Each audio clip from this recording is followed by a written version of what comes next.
तो आज हम 8 दिसंबर 2025 की एक मुरली पर बात करने वाले हैं और इसका शीर्षक ही अपने आप में बहुत कुछ कह देता है। मीठे बच्चे, जब तक जीना है, बाप को याद करना है। याद से ही आयु बढ़ेगी, पढ़ाई का तंत्र यानी सार ही है याद। तो आज की हमारी सारी बातचीत लगता है इसी एक शब्द याद के इर्द गिर्द घूमने वाली है। हाँ, ये एक शब्द ही जैसे पूरे ज्ञान का केंद्र है। और हम देखेंगे कि स्रोत इस एक विचार से कैसे कई परतें खोलता है। हम अतीन्द्रिय सुख जैसी बड़ी बड़ी बातों को समझने की कोशिश करेंगे, ये जानेंगे कि ज्ञान का तीसरा नेत्र असल में है क्या, और सबसे जरूरी, ये सब रोजमर्रा की जिंदगी में कैसे लागू होता है। बिल्कुल, और स्रोत की शुरुआत ही एक ऐसे गीत से होती है जो पूरा माहौल तैयार कर देता है। नयनहीन को राह दिखाओ प्रभु। ये सिर्फ एक भजन नहीं लगता, बल्कि एक तरह की पुकार है, एक मांग है। ऐसा लगता है जैसे ये गीत ही वो समस्या है जिसका जवाब ये पूरी मुरली देने का दावा करती है। ये बहुत अच्छा नुक्ता है। ये गीत भक्ति मार्ग की उस अवस्था को दिखाता है जहां इंसान मानता है कि वो अंधकार में है, उसे रास्ता नहीं दिख रहा और वो रोशनी के लिए प्रार्थना कर रहा है। तो स्रोत की शुरुआत ही इस बात को स्थापित कर देती है कि यह चर्चा उसी रोशनी, उसी राह को दिखाने के बारे में है। ये सिर्फ एक शुरुआती गीत नहीं है, ये एक तरह से उद्देश्य का बयान है। तो चलिए इसी रोशनी की पहली किरण को पकड़ते हैं। स्रोत में एक बहुत ही आकर्षक सवाल उठाया गया है। उसमें पूछा है कि तुम बच्चों का अतीन्द्रिय सुख गाया हुआ है क्यों? ये अतीन्द्रिय सुख शब्द सुनने में बहुत बड़ा और कह सकते हैं दार्शनिक लगता है। यह उस खुशी से अलग कैसे है जिसे हम रोज महसूस करते हैं, जैसे कोई अच्छी फिल्म देखकर या दोस्तों से मिलकर? सारा खेल ही यहीं पर है। अतीन्द्रिय का शाब्दिक अर्थ ही है इंद्रियों से परे। ये वो सुख है जो किसी बाहरी चीज को देखने, सुनने, छूने या चखने से नहीं मिलता। स्रोत इसका कारण बहुत साफ बताता है। ये सुख इसलिए अनूठा है क्योंकि इसका स्रोत स्वयं भगवान है। ये किसी व्यक्ति, वस्तु या परिस्थिति से नहीं, बल्कि सीधे ज्ञान के स्रोत से जुड़ा है। मतलब ये खुशी की प्रोग्रामिंग ही अलग है। हमारी आम खुशी तो बाहरी दुनिया पर निर्भर करती है। बिल्कुल। अगर हालात अच्छे हैं तो हम खुश, बुरे हैं तो दुखी। लेकिन यहाँ बात एक ऐसी खुशी की हो रही है जो हालात से प्रभावित नहीं होती। एकदम। इसे आप रिएक्टिव और प्रोएक्टिव खुशी का फर्क समझ सकते हैं। हमारी ज्यादातर खुशियां रिएक्टिव होती हैं। कुछ अच्छा हुआ, हमने प्रतिक्रिया में खुशी महसूस की। स्रोत एक प्रोएक्टिव खुशी की बात कर रहा है जो अंदर से, उस ज्ञान के स्रोत से कनेक्शन के जरिए पैदा होती है। इसीलिए स्रोत में एक बहुत सुंदर बात कही गई है, तुम्हारी तो सदा ही क्रिसमस है। वाह, ये बहुत दिलचस्प है। क्रिसमस तो साल में एक बार आने वाला जश्न है जो बाहरी तैयारियों पर निर्भर करता है। लेकिन यहाँ कहा जा रहा है कि ये एक अंदरूनी अवस्था है, एक डिफ़ॉल्ट सेटिंग है जिसे रोज मनाया जा सकता है। एकदम सही।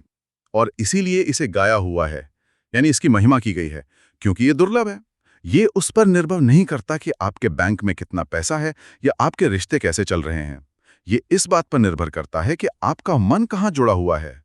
ये एक ऐसी खुशी है जिसे कोई छीन नहीं सकता, क्योंकि इसका कंट्रोल बाहरी दुनिया के पास नहीं, आपके अपने अंदर है।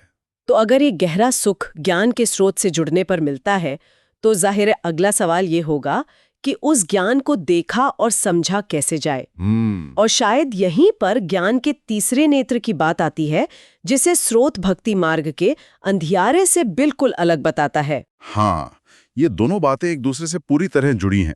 देखिए, भक्ति मार्ग में अक्सर श्रद्धा और विश्वास मुख्य होते हैं। आप मानते हैं, पर जरूरी नहीं कि आप जानते हो।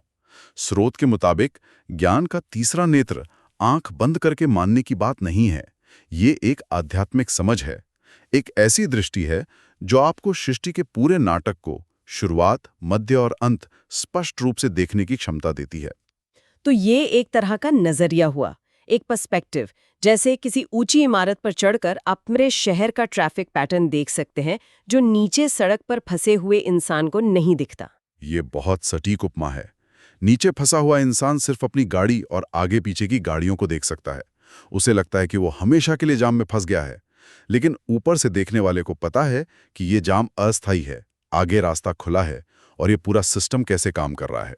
स्रोत के अनुसार ये तीसरा नेत्र आपको यही ऊंचाई देता है। और इसी ऊंचाई से दो दुनियाओं का फर्क साफ नजर आता है ना? एक पुरानी दुनिया और एक नई दुनिया। बिल्कुल। ये तीसरा नेत्र एक तरह का आध्यात्मिक जीपीएस है। ये आपको बताता है कि आप अभी कहाँ हैं। बिल्कुल, पुरानी दुनिया में। जिसे स्रोत तमो प्रधान कहता है, जहां आत्मा की शक्ति कम हो गई है और इसलिए चारों तरफ दुख और अशांति है। फिर ये आपको आपका मंजिल दिखाता है, नई दुनिया या सतयुग, जो सुख और शांति की दुनिया है।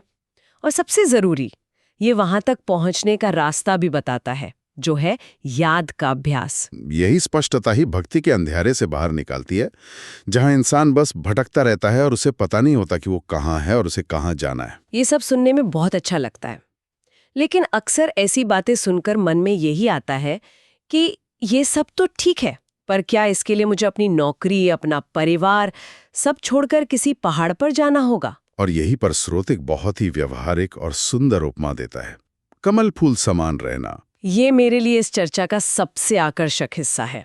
और यही इस ज्ञान की सबसे बड़ी खूबी है, इसकी व्यावहारिकता। ये पलायन का रास्ता नहीं है। कमल फूल समान रहने का मतलब है कि आपको कीचड़ छोड़कर भागना नहीं है, आपको कीचड़ में रहते हुए भी उससे ऊपर उठना है, उससे अछूता रहना है। यानी संसार में रहते हुए भी सांसारिक बुराइयों, नेगेटिविटी और विकारों का असर खुद पर न होने देना। ये कहना जितना आसान है, करना उतना ही मुश्किल होगा। मुश्किल है, और इसी प्रयास को पुरुषार्थ कहा गया है। इसका व्यावहारिक सूत्र स्रोत 2 शब्दों में देता है, मन मना भव। अच्छा, मन मना भव। हाँ, यानी मन से मुझे, ईश्वर को याद करो। आप अपना काम करें, अपनी जिम्मेदारियां निभाएं, परिवार के साथ रहें, लेकिन अपने मन को, अपनी बुद्धि को उस एक सर्वोच्च सत्ता से जोड़कर रखें। यह एक मानसिक अनुशासन है। आप दुनिया में रहते हैं, लेकिन दुनिया को अपने अंदर नहीं रहने देते। याद की यात्रा इस अनुशासन को संभव बनाती है। और इसी याद को स्रोत लंबी आयु से भी जोड़ता है। ये एक बहुत बड़ा दावा है कि योग में रहने से भविष्य में आयु 150 वर्ष तक हो सकती है। यहाँ योग का मतलब क्या है? क्या ये शारीरिक आसन है? नहीं, यहाँ योग का मतलब शारीरिक कसरत से नहीं, बल्कि मन के जुड़ाव से है। स्रोत का तर्क बहुत बहुत मनोवैज्ञानिक है।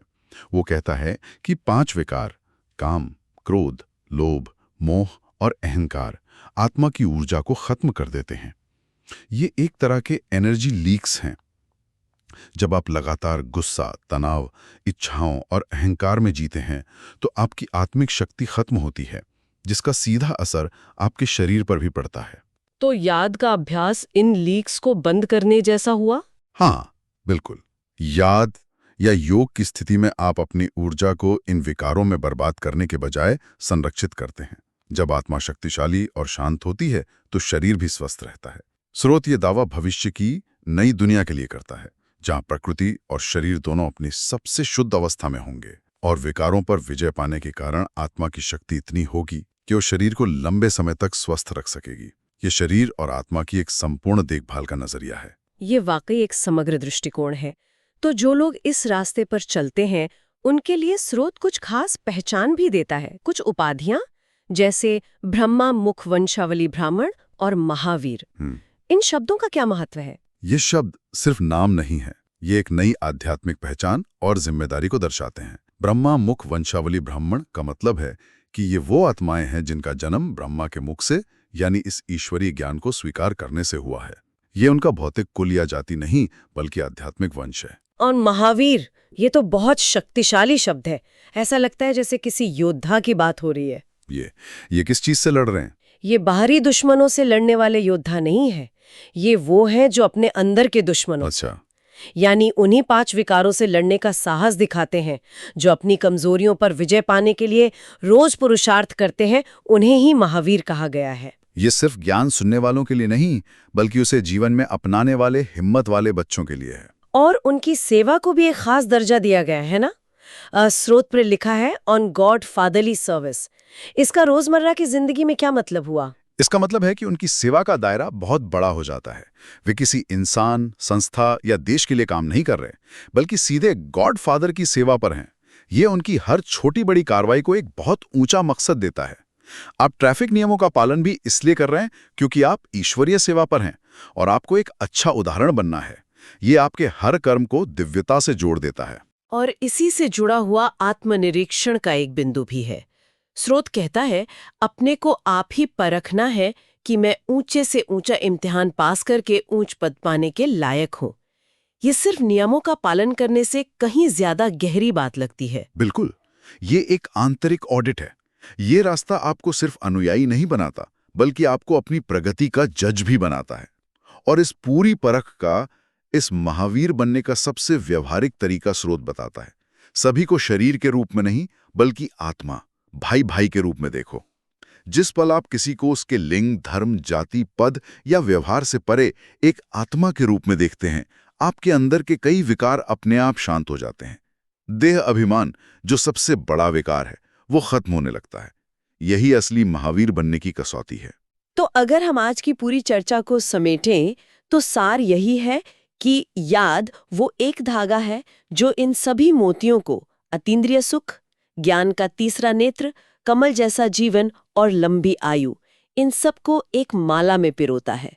यह सिर्फ बैठकर जपने वाली कोई क्रिया नहीं, बल्कि 24 घंटे की एक जीवन शैली है। हाँ, और इस सार को और भी गहरा बनाने के लिए स्रोत अंत में 2 बहुत शक्तिशाली विचार देता है। पहला है एक वरदान, मास्टर पारसनाथ भव। हम सबने पारस पत्थर की कहानी सुनी है, जो लोहे को छूकर सोना बना देता है। ये वरदान कहता है कि तुम्हें सिर्फ खुद सोना नहीं बनना, बल्कि तुम्हें मास्टर पारसनाथ बनना है, यानी दूसरों को भी बदलने की शक्ति रखनी है। ये तो बहुत बड़ी जिम्मेदारी है।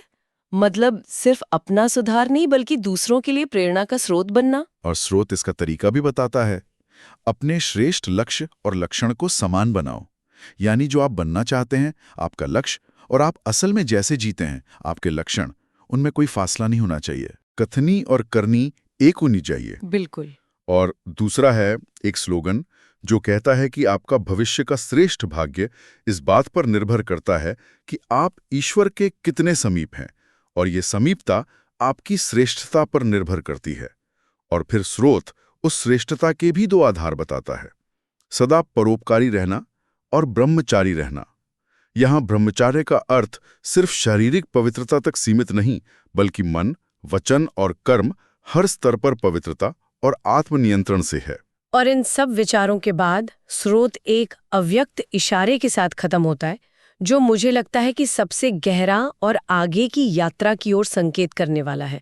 इसमें कर्मातीत अवस्था पर ध्यान देने को कहा गया है, यानी कर्म के बंधन से पूरी तरह मुक्त हो जाना।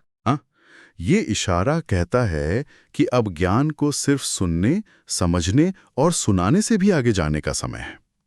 अब अभ्यास को और सूक्ष्म बनाना है।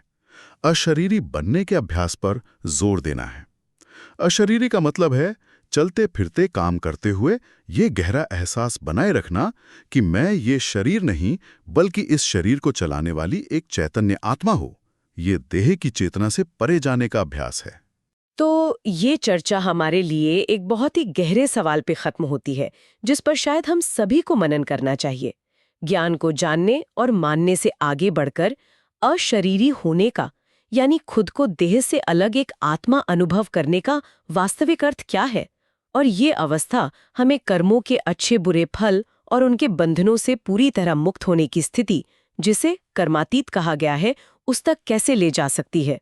ये एक ऐसा सवाल है जिसे स्रोत हमारे चिंतन के लिए खुला छोड़ देता है।